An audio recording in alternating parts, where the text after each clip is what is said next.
বাসায় চলে এসেছি আর আমার প্রিন্সেস মাশাআল্লাহ। তোমাকে ফুলটা কে দিয়েছে?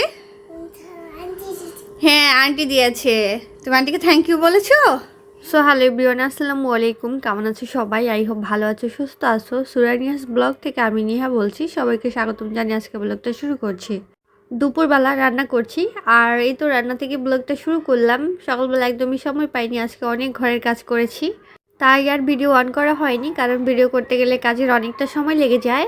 এমনিতেই ছোট দিন, কারণ কাজ করে একদমই সময় পাওয়া যায় না। যেহেতু খুব তাড়াতাড়ি নতুন বাসায় চলে যাব, চাচ্ছি এ বাসা থেকেই সব কিছু ক্লিন করে নিয়ে যেতে। তার জন্যই বাড়তি কাজ প্রতিদিনই কিছু না কিছু থেকে যায়। এই তো এখানে হচ্ছে ফুলকপি নিয়েছে, সিম নিয়েছি আর বোয়াল মাছ রান্না করব ফুলকপি সিম দিয়ে। বাকি কাজগুলো অফ ক্যামেরায় করে নিয়েছি। ভাজি তো হয়ে গিয়েছে, রান্নাও কিন্তু বসিয়ে দিয়েছি, কারণ অনেকটা সময় হয়ে গিয়েছে, প্রায় 2টার মতো বেজে গিয়েছে, কিন্তু এখনও রান্না হয়নি। তার একটা রিজন যে ঘরের কাজ করেছি, আমার হেল্পিং হ্যান্ড আসছে 1:30টার দিকে। মানে কি আর বলার বলো, একা একাই কাজ করছিলাম। ওনাকে জিজ্ঞেস করলাম এক্সট্রা কাজ করে দিতে পারবে কিনা, তো বললো ঠিক আছে সমস্যা নেই, করে দিতে পারবো আজকে। তো ভাবলাম কেননা আজকে বলেছে আজকেই করি, কালকের আশায় রাখবো। কালকে কোনো না কোনো প্রবলেম হতে পারে, সে নাও আসতে পারে। তো এটার জন্য বেছে গেলে যে ঠিক আছে আজকেই গুছিয়ে রাখি, তারপরে কালকে একটু আরাম করা যাবে। এটার জন্যই এই তো রান্নাবান্না দেরি হয়ে গেল আর কি। যে সকল আপু এবং ভাইয়ারা আমার ভিডিওটা ওয়াচ করা শুরু করছো, লাইক দিতে ভুলে গিয়েছো, প্লিজ একটা লাইক দিয়ে দিও। আর এই তো আমার ছোট্ট সোনাকে আমি গোছল করে দিয়েছি, সে তো খেলা করছে। বেলকনি শুকনো কাপড়গুলো নিয়ে এসেছি, এগুলো এখন গোছাবো। আর সেই সঙ্গে হচ্ছে খাটটাকে গুছিয়ে নিব। আমার বাচ্চার দোলনাটা ধুয়ে দিয়েছি, তার জন্য হচ্ছে বারান্দাটা একদম ফাঁকা করে নিয়েছি, কারণ প্রচুর পানি পড়ছিল, শুকনো কাপড়গুলো ভেজে যাবে। আর এগুলাতেও মানে বোটে রেখে দিব আর কি। তো তার জন্যই বেসিক্যালি হচ্ছে মানে খাটটা এলোমেলো। আর আমার বাচ্চা যেহেতু সারাদিনই পড়াশোনা করে খেলাধুলা করে, মানে কি আর বলবো, ওর এগুলাই কাজ, তো কখনোই ওইভাবে গুছিয়ে রাখা যায় না। এই তো দোলনাটা ধুয়ে দিয়েছি। আর এটা অনেক দিন ব্যবহার করেছিল, মাঝখানে অনেক মাস কিন্তু এটাকে তুলে রেখেছিলাম, দেন বের করে দেখলাম অনেক ময়লা পড়েছে। তো ভাবলাম এখান থেকে ক্লিন করে নিয়ে যাই, নতুন বাসা যে জাস্ট সেট করবো আর আমার বাচ্চা ইউজ করবে। আমার গাছগুলো দেখো কত ফ্যাকাশে হয়ে গিয়েছে, একদম নষ্ট হয়ে গিয়েছে যত্নের অভাবে। তো এখন তো যত্ন করছি না, নতুন বাসায় যে এগুলার প্রপার যত্ন নেব। আসলে বাসা চেঞ্জ করা যে কতটা প্যারাড, এটা আসলে বলে বোঝানো যাবে না। এনিওয়েজ আমার হেল্পিং হ্যান্ড জাপা এই তো আমার হচ্ছে প্লেট রাখার যে র্যাকটা আছে, এটার মধ্যে হচ্ছে থালাবাটি রাখি, সেটা ক্লিন করে দিচ্ছে, কারণ এই র্যাকগুলো না খুব দ্রুত ময়লা পড়ে যায়। আর এই তো দেখো আমার ডাইনিংয়ের অবস্থা। এদিকে হচ্ছে আমার এই তো মিক্সেপ আছে, এটার মধ্যে হচ্ছে নর্মালি খাবার টাবার রাখা হয়, তবে এটা কিন্তু পরিষ্কারই আছে। সব সময় দেখা যায় এটাকে 2-1 দিন পর পরে মোছা হয়, তো ওটা খুব একটা ময়লা হয়নি। তো ডাইনিংটাও আমি অফ ক্যামেরায় গুছিয়ে নেব, কারণ তো বুঝতেই পারছো যেটা বললাম যে অনেকটা সময় হয়ে গিয়েছে, গোছল আছে এখনও বাকি। তো আমার হেল্পিং হ্যান্ড কিন্তু কাজ করে চলে গিয়েছে, এর মধ্যে রান্নাবান্নাও কমপ্লিট হয়ে গিয়েছে। আজকে শুধুই তো বোয়াল মাছ রান্না করেছি আর হচ্ছে লাউ ভাজি, এর বেশি কিছু করবো না। রাতে কি খাবো সেটা রাতে বোঝা যাবে। তাছাড়া খেতে খেতে কিন্তু আসরের আজানও দিয়ে দিয়েছে, মানে লেট হয়ে গিয়েছে। আবার বাচ্চাকে নিয়ে একটু বাইরে যাব, মানে যেই বাসাটা নিয়েছে ওই বাসা যাব, ওই আপুর সঙ্গে কথা বলতে, যে যারা আছে স্টিল নাও বাসায়, ওরা কবে ছাড়বে এই ব্যাপারে কথা বলার জন্য বের হব। কোথায় যাবে এখন?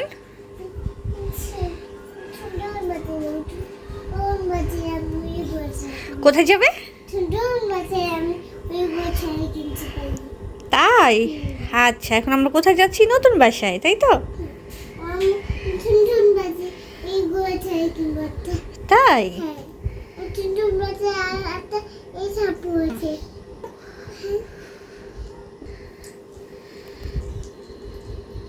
এই তো আমার বেবি তো বলেই দিল আমরা কোথায় যাচ্ছি, কারণ আমরা যে আগের বাসায় ছিলাম, বাবু যে বাসায় হয়েছিল, তো ওই বাসার মানে বাড়িওয়ালা ভাই, যে ওনার মেয়ের নাম হচ্ছে আফরিন, যাদের বাসায় আমরা সবসময় যাই, তোমরা ভিডিও দেখো। তো বলতেছিল নতুন বাসায় একটা কিন্তু আপি আছে, তো মানে তার কথা কিন্তু সে ভুলেনি। তো যাই হোক ফাইনালি বেরোচ্ছি, আর যেতে যেতে তো একদমই ভিডিও করতে পারবো না, কারণ আমার প্রিন্সেস বেবি খুবই দুষ্ট করে, রাস্তায় ওকে আমার রাখতে হয়, তখন আর মোবাইল বের করার মতো রিস্কটা আমি একদমই নিই না। তো দেখা যায় কি, আর তো মানে আসবো বাসায় এসে দিন আবার তোমাদের সঙ্গে কথা বলবো, আগে বেরোই। আর আমার বাচ্চা কিন্তু ইদানিং একা একাই বাইরে যায়, মানে একা একা যায় বলতে হেঁটে হেঁটে একাই যায়। বাসায় চলে এসেছি আর আমার প্রিন্সেস মাশাআল্লাহ। তোমাকে ফুলটা কে দিয়েছে? হ্যাঁ আন্টি দিয়েছে। তুমি আন্টিকে থ্যাংক ইউ বলেছো? তাই? এদিকে আসো, এদিকে এদিকে দাঁড়াও, এদিকে এদিকে এদিকে দাঁড়াও। রাগ করেছো? তাহলে হাসি দাও। এটা কি হাসি বাবা? কুট হাসি? কুট নাকি কিউট? কিউট। হ্যাঁ, গুড। এই তো আমার প্রিন্সেস বেবি, সে তো আসবেই না তার নতুন বাসা থেকে। তার অনেক ভালো লেগেছে, আপু বন্ধু পেয়েছে। বাড়িওয়ালা ভাইয়ার একটা মেয়ে আছে, একটা ছেলে আছে, ওকে অনেক আদর করেছে। ওর আপু বন্ধুর কাছেই ও থাকবে। তো এসে আমার সঙ্গে এই গল্পই করতেছিল। নাস্তা তো কিনে নিয়ে এসেছি, আর আমার বাচ্চা হচ্ছে নিজে পছন্দ করে আজকে নাস্তা কিনেছে। তার নিজের জন্য একটা পুরি কিনেছে, একটা সিঙ্গারা কিনেছে, আর হচ্ছে একটা পেঁয়াজু কিনেছে। তো আমাকে বলছিল মাম্মি সব কিছু একটা করে নিব আমি। তো আমি বললাম তুমি খেতে পারবে তো? বললো হ্যাঁ, এটা আমার অনেক পছন্দ। তো আমি তো আমার নিজের জন্য পিঠা নিয়ে আসছি, শীতের সময় কিন্তু পিঠা খেতেই ভালো লাগে। তো এই তো আমি কিন্তু 3-4 রকমের পিঠা নিয়ে আসছি একটা একটা করে, যে সব কিছু টেস্ট নিয়ে দেখি। আর এই দোকানের পিঠাগুলো কিন্তু ভীষণ ভালো লাগে, আমাদের এই তো বাসার পাশেই আছে। খুব সুন্দর করে মানে পিঠাগুলো তৈরি করে, আর খুব সুন্দর করে রাখে যাতে মশা মাছি কিছু না পড়তে পারে, ময়লা টয়লা। মানে ভালোই লাগে ওনার ডেকোরেশনটা। তো ওখান থেকে নিয়ে এসেছি। আর এই তো একটা পাটিসাপটা নিয়ে এসেছিলাম। আর হচ্ছে এটাকে আমরা কি বলি, এটাকে পাকন পিঠা বলে মেবি আমাদের এলাকায়। আবার অনেকে এটাকে হচ্ছে ভাপা পুলিও বলে। তারপরে হচ্ছে তেলের পিঠা আছে, আর একটা ভাপা পিঠা। এই তো মামিয়ে নাস্তা করে নিয়েছি। তো আমি তো একটুখানি মানে মাংস ছিল, ওটাকে ভিজিয়ে রেখে গিয়েছিলাম হালিম রান্না করবো, ওর বাবা আসলে রান্না করে দিব। তো বাসায় এসে তো অনেক কাজ টাজ করেছি, নাস্তা করেছি, মামে গল্প করেছি, একটু কাঁথা সেলাই করেছি, বাচ্চা টিভি দেখেছি, আমি একটু ভিডিও দেখছিলাম। তো এর মধ্যে ভাবলাম ওর বাবা আসার সময় হয়ে গিয়েছে, এখনই বানাই। হালিম কিন্তু একটু গরম গরম না খেলে একদমই ভালো লাগে না। তার জন্য আর আগে বানিয়ে রাখিনি, যে ওর বাবা যাতে আসবে ওই টাইমে বানাবো, যাতে মানে বানানো শেষ আর এমন টাইমে উনি আসে। তো এটার জন্যই তো এখন শুরু করেছি। রাত কিন্তু অনেক হয়ে গিয়েছে, তাও আমার সিলিন্ডার গ্যাসে রান্না করতে হচ্ছে। আমাদের এই বাসায় টোটালি গ্যাস থাকে না। আমি জানি না আসলে এই বাসার লাইনটা কি আলাদা কিনা অন্যান্য বাসা থেকে। অন্যান্য বাসায় কিন্তু টুকটাক যতটুকু থাকে, আমার এই বাসাটা একদমই থাকে না। বাসা চেঞ্জ করার এটাও কিন্তু একটা কারণ ছিল। তো যাই হোক, কিছু করার নেই, আসলে আর মাত্র কয়েকটা দিন আছি। তো এই কয়েকদিন একটু অ্যাডজাস্ট করে নিচ্ছি। এই তো এখানে হচ্ছে আমি তো রাঁধুনির যেই হালিমটা পাওয়া যায় সেটা নিয়েছি। আর মশলাটা দিয়ে দিয়েছি, হাফটা ছিল, মানে আরেকদিন রান্না করে খেয়েছিলাম। তো এক প্যাকেট রান্না করলে হয় কি অনেকগুলা হয়ে যায় হালিম। আর মানে এতগুলা খাওয়া হয় না, তারপরে আর খেতেও ভালো লাগে না। তো তার জন্য 2বার রান্না করি, মানে 2 দিন রেখে দিয়েছিলাম। এখানে আমি মাংসের জন্য হালকা একটু আদা রসুন আগে দিয়ে দিয়েছিলাম। আর এই তো হালিমের মশলাটা দিয়ে দিয়েছি। এখন যেহেতু অল্প হালিম বুঝতে পারছো, আর গরু মাংস কিন্তু অল্প আছে এখানে। তো হাড় চর্বি সব মাংস সহই কিন্তু নেয়া। তো এই তো এটাকে এখন ডেকে দিব, ডেকে কষিয়ে তারপর রান্না করে নিব। যেহেতু অল্প মাংস কিন্তু একটু সময় লাগে সিদ্ধ হতে, আর অনেক মাংস থাকলে খুব তাড়াতাড়ি কিন্তু সিদ্ধ হয়ে যায়। আমার বাবু তো পড়াশোনা করছে, সে খাবারও খেয়েছে, মানে সে হচ্ছে একটা পেঁয়াজু নিয়ে এসেছিলো, পেঁয়াজুটা খেয়েছে। আর সিঙ্গারাটার ভিতরে পুরগুলো বের করে উপরের অংশটা খেয়েছে। পুরিটার খাইনি, পুরিটা তো আমি খেয়ে নিয়েছি।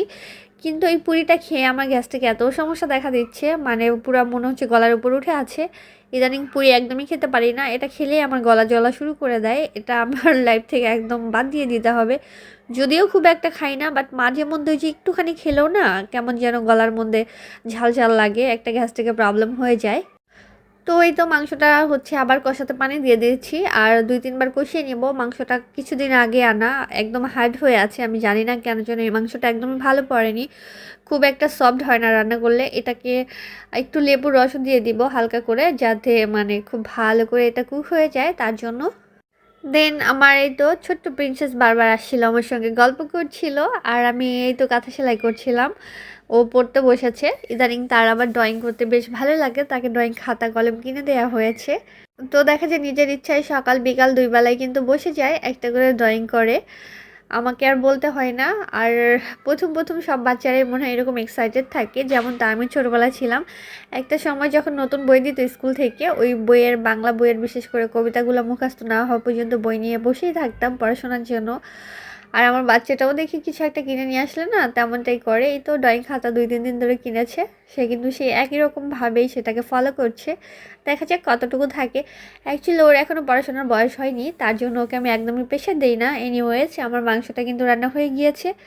আর হালিমটা যে মিক্সড করে রেখেছিলাম গরম পানির মধ্যে, ওটাও দিয়ে দিয়েছি। এখন মোটামুটি দেখা যায় একটু ডেকে রাখলে কিন্তু হয়ে যাবে, বারবার নাড়াচাড়া দিলে না হয় আবার নিচটা লেগে যাবে। তো আমার তো মোটামুটি রান্না শেষ।